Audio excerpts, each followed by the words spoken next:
Après la démonstration de force face au Barça au Camp Nou, le PSG a une nouvelle fois frappé un grand coup. C'est un grand d'Europe, cette fois-ci face au Bayern à l'Allianz Arena, où ils ont été héroïques, où ils ont été d'une solidarité assez extraordinaire. On va dire aussi qu'ils ont été un peu miraculés, parce que si le match se termine par 5-2, par 6-3, aussi c'est la même chose. Le Bayern a vendangé beaucoup d'occasions. Keylor Navas a frustré, a écœuré les attaquants bavarois.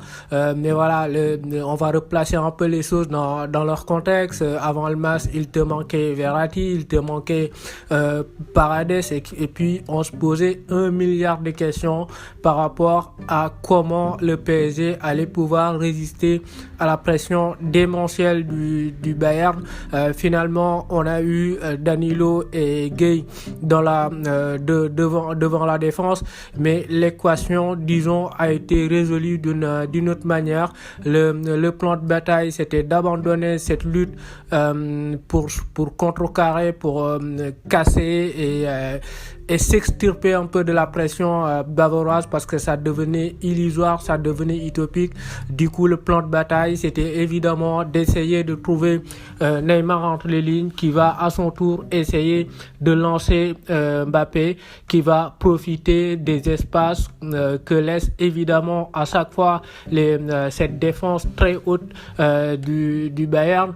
Et sincèrement, ça a été un plan de bataille qui a été réussi aujourd'hui. Ils ont été d'une efficacité diabolique dans les deux surfaces, et on le sait, en Ligue des Champions, c'est très important la gestion des deux surfaces. Il faut être clinique, efficace dans les deux surfaces, offensivement et défensivement. Et aujourd'hui, ça a été le cas franchement du côté du PSG. On l'a vu, on s'embêtait pas avec le ballon. À chaque fois qu'on avait le ballon, on cherchait Kylian Mbappé. Kylian Mbappé partait dans le dos de la défense adverse, et puis voilà, on le trouvait lancé dans une configuration qu'il adore, dans une configuration où il s'épanouit le mieux au monde. Et sincèrement, aujourd'hui encore, doublé face au Bayern, après le doublé au Barça en Espagne. On avait l'habitude de se dire: ah, mais Kylian Mbappé, il l'ouvre beaucoup trop, il a le melon, il parle beaucoup, il demande ses responsabilités, mais à chaque fois qu'il joue contre un grand club, finalement ça le faisait pas. Il a des face à face, il les manque, il répond pas présent au grand rendez-vous. Mais sincèrement, ce qu'il fait au Camp Nou, triplé, ce qu'il le répétait, le récidiver face au Bayern à l'Allianz Arena, c'est franchement du très très très grand art. Alors que physiquement, il n'était pas au point. Physiquement, il semblait un peu essoufflé.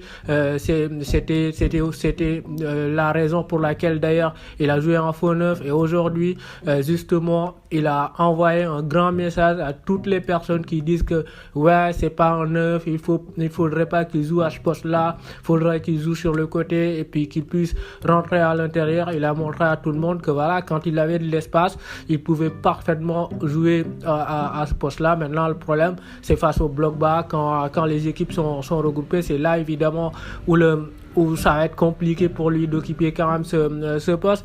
Mais voilà, sincèrement, gros match de Kylian Mbappé, gros match de Neymar, qui fait 2 passes décisives, mais remarquable. La lucidité, le coup d'œil sur la première passe, la vista, la réalisation, la justesse, la qualité technique qu'il met sur le deuxième but, et Marquinhos qui fait un contrôle et un enchaînement d'attaquants, 30 minutes de très grande classe de Marquinhos avant de sortir sur blessure. Et comment ne pas parler aussi de Keylor Navas, qui a été encore une fois royal, époustouflant, mais ébouriffant. Il a absolument tout sorti, il a absolument tout arrêté. J'étais en train de lire tout à l'heure un commentaire qui disait que Tout ce qu'il pouvait pas arrêter, c'est la neige. Mais même là, c'est juste une question de volonté. Hein. C'est un mec qui est croyant, c'est un mec qui est pieux. Et il veut pas aller à l'encontre de la décision divine. Mais sinon, s'il le voulait, il pouvait même arrêter la neige parce que sincèrement, dans une soirée phénoménale, quand il le fait en championnat, on se dit non, mais c'est des attaquants bidons, etc. C'est la Ligue 1. Quand il le fait face au Barça, on se dit non, mais c'est Dembélé, il a pas fait tout ce qu'il devait faire. Il a une finition catastrophique. Mais aujourd'hui, il le fait face à des Müller, il le fait face à des Sané, face à des Coman, face à des Alaba. Il sort des arrêts, mais coup sur coup, il sort tout de suite un arrêt, il se relève, il y a un autre tir de malade qui arrive et il le sort au sol, dans les airs, sur sa ligne. Il était présent partout, il était influençable, impassable, inébranlable. Franchement, quand il passe de Douchez, de Kevin Trapp, qui était absolument catastrophique lors de la remontada, que tu passes de Buffon, qui était catastrophique lors de la remontada face à Manchester United, et que maintenant t'as Navas dans les buts, il t'amène une certaine sérénité, il t'amène une certaine caution, gaz de sécurité. C'est sincèrement exceptionnel. Maintenant, si on voit, c'est vrai que le PSG a beaucoup souffert, a été dominé outrageusement, mais si on voit le bon côté des choses, c'est que ce genre de match-là, il y a 2 saisons, il les aurait perdus. Ce genre de match où l'intensité monte d'un cran, ce genre de match où l'adversaire est ultra dominateur, où le PSG défend dans ses buts, où il faut sortir les tripes, où il faut être des bonhommes, il faut être solidaire, il faut serrer les coudes. Ce genre de match-là, il y a 2 ans, il les perdait. Souvenez-vous face au Barça, souvenez-vous face à Manchester United. Dès que l'équipe adverse montait un peu le curseur, les mecs ils avaient cette tendance naturelle à se péter dessus et à avoir une gestion des émotions assez calamiteuse, excusez-moi. Mais sincèrement, sur les 2 derniers matchs face au Barça, face au Bayern, sincèrement, ils ont fait preuve d'une solidarité, d'une abnégation, d'une détermination exceptionnelle, ébouriffante, assez impressionnante. Les mecs, ils lâchent pas, ils sont sur tous les ballons, ils se jettent sur tous les ballons, ils se donnent, ils donnent leur vie pour l'équipe, ils se donnent de leur corps, ils se sacrifient. C'est d'une sacrifice, mais assez incroyable. Et c'est ça en fait qui manquait un peu au PSG, parce que voilà, c'était une équipe qui était réputée joueuse, voilà, qui faisait pas, qui avait pas cette dose de combativité, cette dose de sacrifice en eux, qui pouvait leur permettre dans des situations assez compromettantes de se sortir un peu du pétrin et se serrer les coudes, un peu serrer les dents jusqu'au bout, et voilà, se sortir indemne d'une domination outrageuse de l'adversaire. Après, s'ils font le même match au retour et que voilà, ils ont la même réussite, pourquoi pas, peut-être que ça va passer. Mais s'ils font le même match au retour et qu'ils n'ont pas la même réussite, là ça peut être compliqué. Du côté du Bayern, qu'est-ce qu'on peut dire? Ils ont fait le match qu'il fallait, jusque défensivement ils ont été catastrophiques.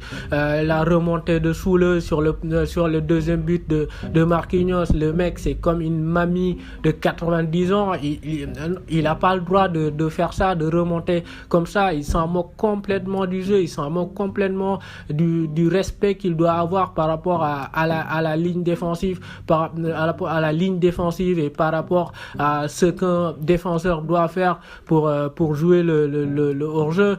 Boateng, il laisse énormément de temps, énormément d'espace de Mbappé pour finir. Mbappé, dans son duel psychologique aujourd'hui face à Neuer, il l'a littéralement mangé sur le premier but. Sincèrement, Neuer, il s'attend à ce que le mec croise. Non, le mec, il croise pas le ballon. Du coup, Neuer, dans son anticipation, il s'arrête complètement sur le deuxième but. Mbappé fait mine d'enrouler un peu le ballon, et puis dernier moment, il ferme son pied. Neuer anticipe l'enroulé et il se foire complètement dans son son duel psychologique. Aujourd'hui, il l'a gagné. C'était tout à fait le contraire lors de la finale de l'année précédente, de la saison précédente. Donc chapeau là aussi pour Mbappé. Non, et pour revenir sur la catastrophe défensive du Bayern, Soule a été catastrophique, sincèrement. C'est évidemment la défense du Bayern qui a coulé, qui a plombé cette équipe bavaroise. Coman et Sané ont été virevoltants, ils ont fait des misères, ils ont donné des migraines à Dagba et à Abdou Diallo, mais ils ont manqué de spontanéité, ils ont manqué de justesse dans le dernier geste. Grand Miller, Kimmich qui a été exceptionnel, sincèrement. Au match retour, je crois qu'il faudra plus d'efficacité et malheureusement pour eux, il n'y a pas Lewandowski, mais peut-être qu'il y aura Gnabry, parce qu'aujourd'hui, sincèrement, s'il y a Lewandowski, ça peut faire d'énormes dégâts. Au retour, il n'y aura pas de Lewandowski, mais il faudra faire champ et être un peu plus clinique s'ils veulent aller au bout. Allez, c'était un peu tout pour le débrief d'aujourd'hui. On se retrouve très bientôt pour une nouvelle analyse.